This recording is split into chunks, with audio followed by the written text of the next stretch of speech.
വയനാടിനി അതിജീവനത്തിന്റെ പാതയിലാണ്. അതിനുവേണ്ടി ഒരുപാട് സന്നദ്ധ സംഘടനകളും ഒരുപാട് വ്യക്തികളുമൊക്കെ അസഹായഹസ്തവുമായി വയനാടിനൊപ്പം നിൽക്കുന്നുണ്ട്. ഇപ്പോൾ എന്നോടൊപ്പം ഉള്ളത് ജഷീർ പള്ളിവേലാണ്. യൂത്ത് കോൺഗ്രസിന്റെ സംസ്ഥാന ജനറൽ സെക്രട്ടറി കൂടിയാണ്, വയനാടുകാരൻ കൂടിയാണ്. എങ്ങനെയാണ് ഇനി ഈ ഇത്രയധികം വലിയൊരു സമാനതകളില്ലാത്ത ദുരന്തമാണ് ഇപ്പോൾ വയനാട് സംഭവിച്ചിരിക്കുന്നത്? ഇനി ഇതിൽ കരകയറുക എന്നുള്ളത് അത്യന്തം വലിയ വെല്ലുവിളി ഉയർത്തുന്ന ഒരു കാര്യം കൂടിയാണ്. പക്ഷേ ഇവിടെ വീടുകൾ നഷ്ടമായ നിരവധി ആളുകളുണ്ട്. അവിടെയൊക്കെ പുനരധിവസിപ്പിക്കുന്നതിനും ഒപ്പം തന്നെ മറ്റ് വാടക വീട്ടുകളിലേക്കൊക്കെ മാറ്റുന്നതിനും വേണ്ടിയൊക്കെ എന്ത് ശ്രമമാണ് നിങ്ങളുടെ ഭാഗത്തു നിന്നുണ്ടാകുന്നത്? പുനരധിവാസം എന്നത് തന്നെയാണ് ഇനിയുള്ള വലിയൊരു യജ്ഞം.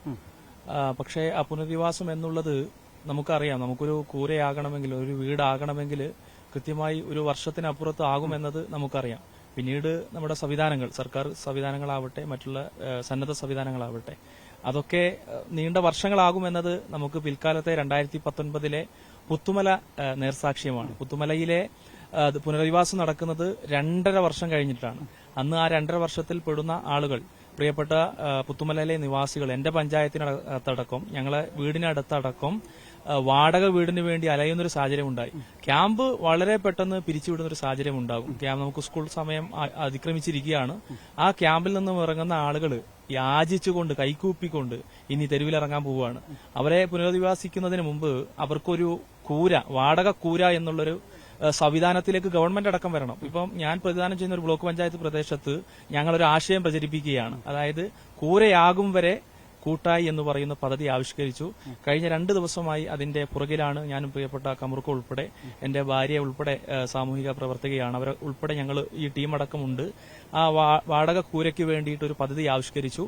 പ്രിയപ്പെട്ടവരോട് ഈ അവസരത്തിൽ പങ്കുവെക്കാനുള്ളത്, 50ഓളം ആളുകൾക്ക് ഈ കഴിഞ്ഞ സമയം വരെ നമുക്ക് ആ വാടക കൂര എത്തിച്ചു കൊടുക്കാൻ സാധിക്കുകയാണ്. ഒരു വർഷത്തെ പാക്കേജാണ്. ഇപ്പോ ഈ മേഖലയിലേക്ക് വരുന്ന സമയത്ത് ഒരു വ്യവസായി നമ്മളുമായി സംസാരിച്ചു. 10 ആളുകൾക്ക് ആ വാടക കൂരയ്ക്കുള്ള വാടക കൊടുക്കാൻ തയ്യാറാവുന്ന സാഹചര്യമുണ്ട്. തീർച്ചയായും. അതായത് ഇത്തരത്തിൽ ഇങ്ങനെ സന്നദ്ധ വ്യക്തികളിൽ നിന്നുമൊക്കെ മറ്റ് സംഘടനകളിൽ നിന്നൊക്കെ ഇതുപോലെ വിളിക്കുന്നുണ്ടല്ലേ? അത് ആ രീതിയിലാണല്ലേ ഈ ഒരു പ്രവർത്തനം? ഇപ്പോൾ 50 പേർക്ക് സൗകര്യം ഏർപ്പെടുത്തി എന്ന് പറയുന്നു. അതിന്റെയൊക്കെ തുക എങ്ങനെയാണ്? അപ്പം ഇതിലെ തുക എന്ന് പറയുന്നത് നമ്മൾ വളരെ സുതാര്യമായിട്ടാണ് കൊണ്ടുപോകുന്നത്.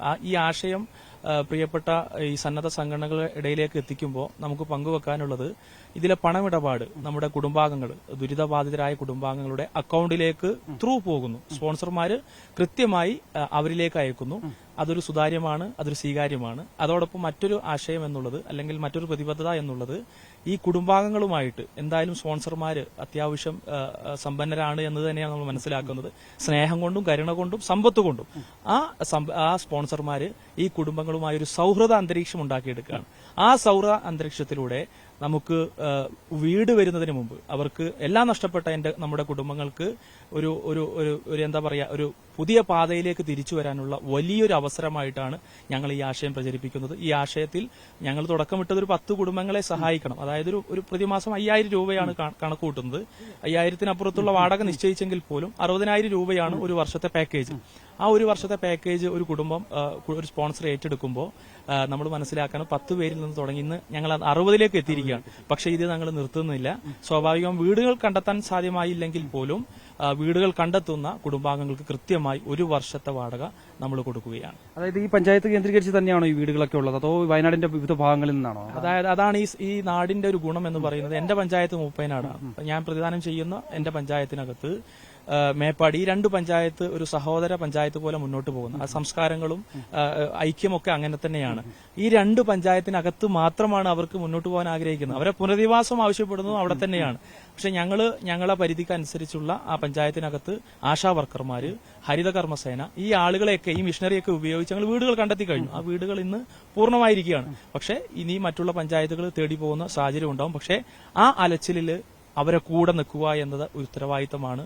നമ്മളെ പോലെയുള്ള എല്ലാ ആളുകളുടെയും ഒരു ഉത്തരവാദിത്വം. തീർച്ചയായും ജഷീർ പറഞ്ഞ പോലെ തന്നെ നിരവധി സംഘടനകൾ ഇതുപോലെ ഉണ്ട്. ഇപ്പോൾ ജഷീറിന്റെ നേതൃത്വത്തിലുള്ള സംഘം ആദ്യം ഒരു 10 വീട് എന്നുള്ള ഒരു ലക്ഷ്യത്തോടെ ഇറങ്ങി ഇപ്പോൾ 60 വീടിലേക്ക് എത്തിയിരിക്കുന്നു. ഇനി അത് 100-ന് മുകളിലേക്ക് എത്തട്ടെ എന്ന് നമുക്ക് പ്രത്യാശിക്കാം. ക്യാമറമാൻ KP തരേഷിനൊപ്പം MC മിഥുൻ, ന്യൂസ് 18 വയനാട്.